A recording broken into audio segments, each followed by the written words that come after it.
Have you ever witnessed a moment of kindness so profound that it completely shifted your perspective on humanity? A moment where a stranger's compassion literally changed the trajectory of someone's entire life? Well, what you're about to hear is one of those stories. It's a story about a single father, a struggling family, and a police officer who chose to see the human being in front of him instead of just another traffic violation.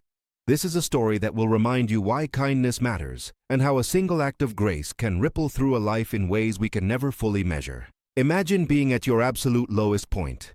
Imagine waking up every morning with a weight on your chest, knowing that no matter how hard you work, you're still falling short.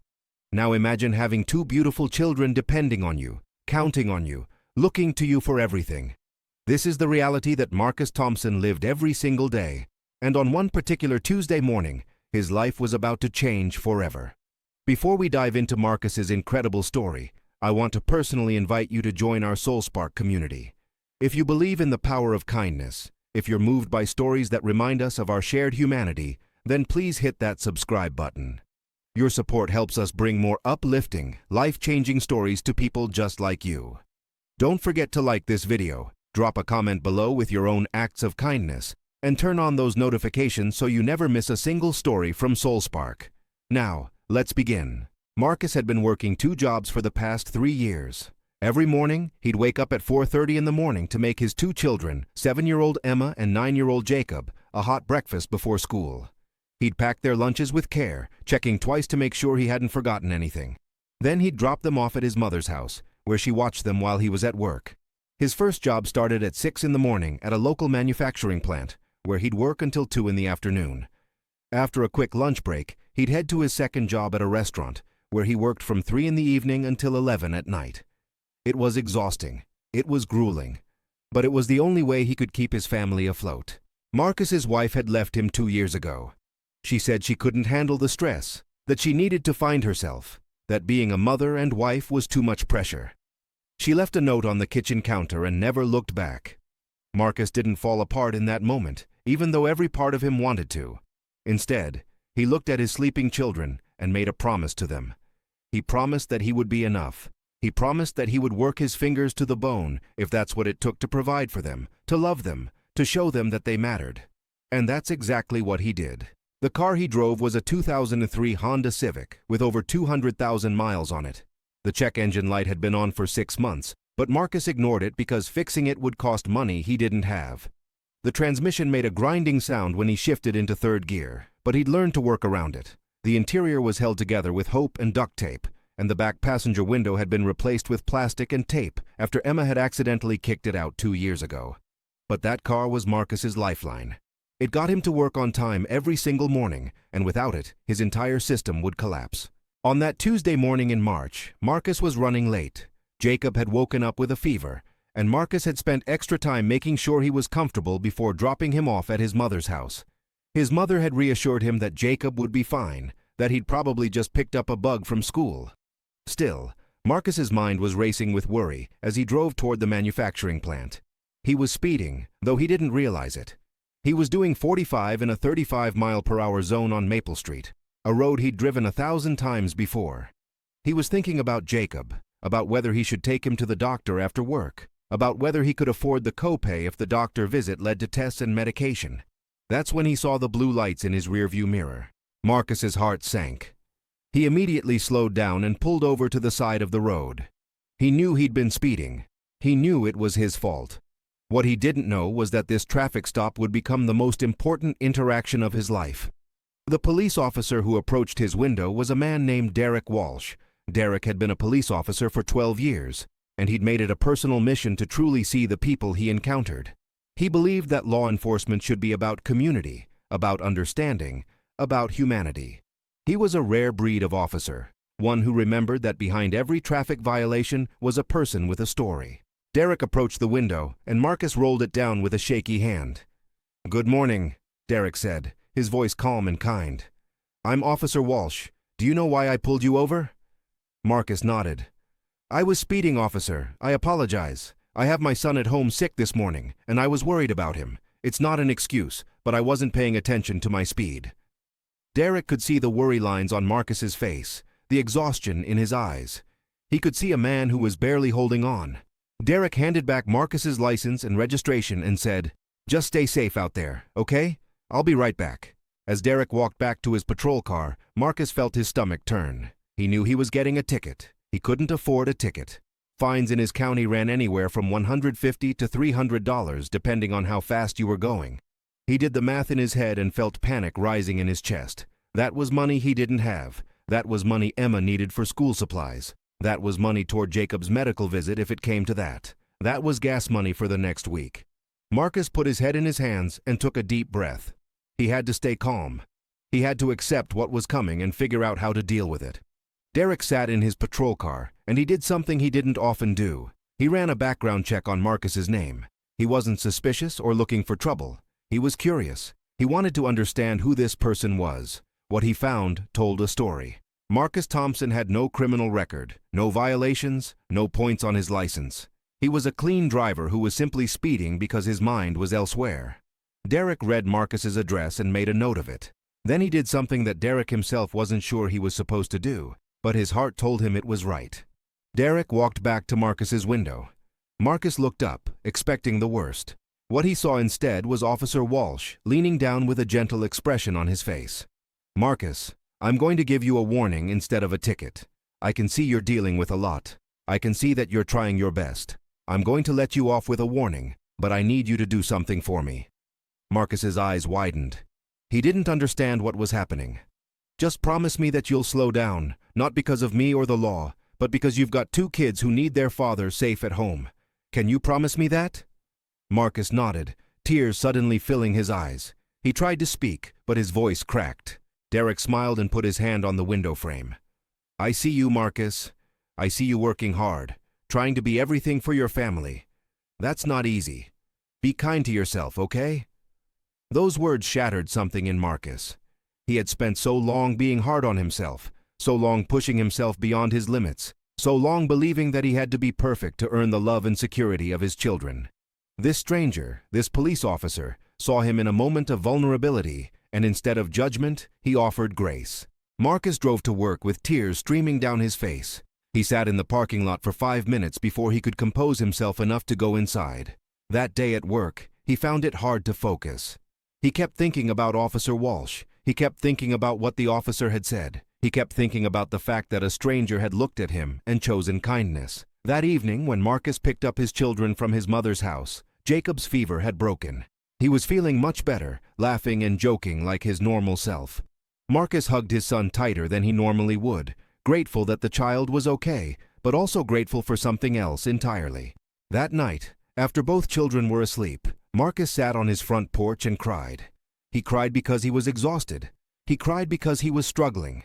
He cried because somewhere deep inside, he had started to believe that he wasn't enough, that his best efforts would always fall short, that he was failing his children somehow. And then a stranger had looked him in the eye and said, "I see you." Those 4 words had broken open something Marcus had been holding closed for a very long time. The following week, Marcus made a decision. He was going to make a change. He was still going to work hard, but he was going to be smarter about it. He called his former boss at a job he'd worked 5 years ago, a man named Richard, who had always praised Marcus's work ethic and reliability. Marcus asked if there were any full-time positions available, positions that would allow him to leave his restaurant job and spend more time with his children. Richard was thrilled to hear from Marcus. It turned out that Richard's company was expanding, and they were looking for someone with Marcus's skill set and integrity. Richard offered Marcus a full-time position with benefits, a 40% raise, and a flexible schedule that would allow him to pick up his children from school. Marcus accepted immediately. His last day at the restaurant was 2 weeks later, and it felt like the weight he'd been carrying for 3 years suddenly became a little lighter. He still worked hard. He still put in long hours, but now he had time with his children. Now he could help Emma with her homework. Now he could go to Jacob's soccer games. Now he wasn't just surviving, he was actually living. 6 months after that Tuesday traffic stop, Marcus was walking through the grocery store with Emma and Jacob. He wasn't paying attention to who was around him until he heard a familiar voice. "Marcus?" He turned around, and there was Officer Derek Walsh, out of uniform, buying groceries with his own family. Marcus's heart raced. He introduced the officer to his children, and Derek immediately got down on one knee to talk to them. Emma showed Officer Walsh her report card, proud of her A's. Jacob talked about his soccer team. Derek listened with genuine interest, asking questions, making both children feel like they mattered. After the children had wandered ahead to look at the cereal aisle, Marcus turned to Derek and said, "I never properly thanked you. That day you stopped me. I was at the end of my rope. I thought I was failing everyone. Your kindness, your words, they changed something in me. They gave me permission to believe in myself again. I got a better job. I'm spending more time with my kids. My whole life has shifted because of what you did that day." Derek smiled and put his hand on Marcus's shoulder. "I didn't do anything, Marcus. You did that. I just saw someone who was trying his best, and I chose to believe in him. You took that belief and you ran with it. That's all you." But Marcus knew the truth. Derek's choice to see him as a human being rather than just a traffic violator had sparked something. Derek's decision to give grace instead of punishment had reminded Marcus that the world wasn't entirely against him. Derek's words had given Marcus permission to hope again, and that hope had changed everything. Years passed. Marcus continued to thrive in his position at Richard's company. He was eventually promoted to a supervisory role, managing a team of workers who respected him because he treated them the way he wanted to be treated. He was kind but firm, compassionate but honest. He created a workplace environment where people felt valued and seen. Emma went on to middle school and then high school, where she became a volunteer for the local police department's youth outreach program. Jacob made the competitive soccer team and traveled to tournaments. Both children grew up with a father who showed them, every single day, that love means showing up, that strength means vulnerability, and that kindness is never wasted. Marcus never forgot Officer Derek Walsh. Every year on the anniversary of that traffic stop, Marcus would think about what might have happened if Derek had chosen differently. What if he'd written the ticket? What if he'd seen Marcus as just another speeding driver? What if he hadn't taken those extra seconds to really see the person in front of him? Marcus knew the answer. He probably would have gotten the ticket, paid it with money he couldn't afford to lose, and continued on the same exhausting path. He might never have found the courage to ask for something better. He might have broken under the weight of everything he was carrying. The trajectory of his entire life could have been so different because of one choice. This is the power of kindness. This is what happens when we look at someone who is struggling and instead of judgment, we offer grace. This is what happens when we choose to see the humanity in another person. Officer Derek Walsh will probably never know the full extent of his impact.